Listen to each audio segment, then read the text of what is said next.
Hello friends, welcome back to my channel রূপকথার চুপ কথা। আজকে আমি আবারও একটা নতুন ভিডিও নিয়ে চলে এসেছি। আজকে আমরা যাচ্ছি কলকাতা থেকে সুরাটের উদ্দেশ্যে। বছরের শেষে ও নতুন বছরের শুরুতে আমার কর্তামশাই যে এত বড় একটা সারপ্রাইজ দিয়ে দেবে আমি জীবনেও ভাবতে পারিনি। হঠাৎই সে আগের দিন টিকিট কেটে পাঠিয়ে দিল আমাদের। তাই আমরা মা মেয়ে মিলে পোটলা পুটলি গুছিয়ে চলে এলাম কলকাতা এয়ারপোর্টে। সেখান থেকে আমাদের ফ্লাইট আছে সুরাটের জন্য। আমার মেয়ে তো প্লেনে চড়ে তার বাবার কাছে যাওয়ার আনন্দে গট গট করে হেঁটে চলল এয়ারপোর্টের গেটের দিকে।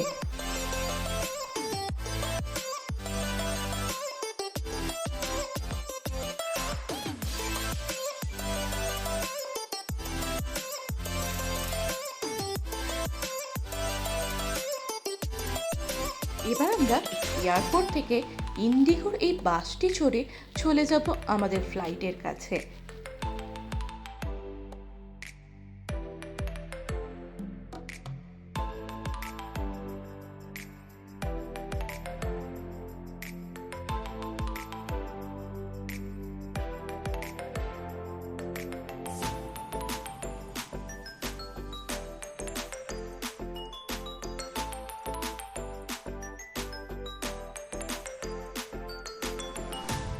এই যে ইন্ডিগো বিমানটি দাঁড়িয়ে আছে, এটি চড়েই আমরা রওনা দেব কলকাতা থেকে সুরাটের উদ্দেশ্যে।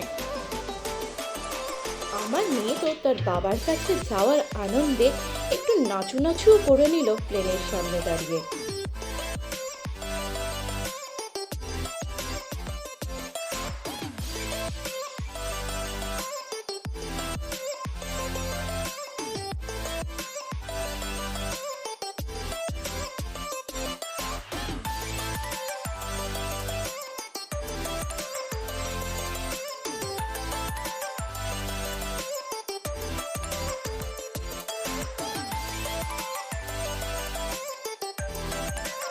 এদিকে আমার মেয়ে তো ভয় ডরকে কোনো পাত্তা না দিয়েই স্মার্টলি উঠে পড়ল ফ্লাইটের মধ্যে।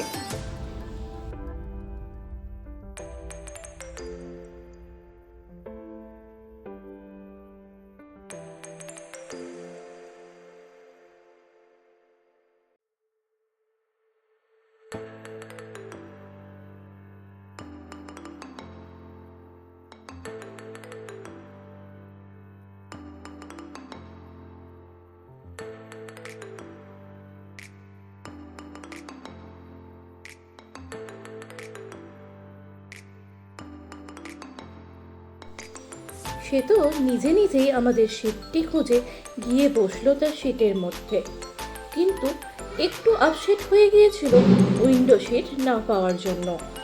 কিন্তু সে তার পাশের দাদাটির সাথে বন্ধুত্ব করে পরে আদায়ও করে ফেলে সেই উইন্ডো সিটটি। এবার আমাদের প্লেনটি উড়ে চলল সুরাটের উদ্দেশ্যে।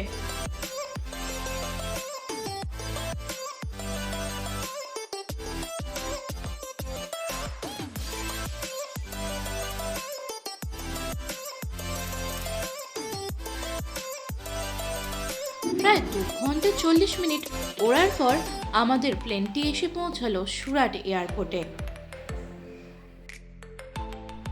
মেয়েকে এয়ারপোর্টের ট্রলির ওপর বসেই এগোতে লাগলাম সুরাট এয়ারপোর্টের গেটের দিকে। এক্সিট গেটের কাছে আসতেই আমি দেখতে পেয়ে গেলাম আমার কর্তামশাইকে। আর মেয়েও খুব আনন্দ পেয়ে গেল তার বাবাকে দেখে।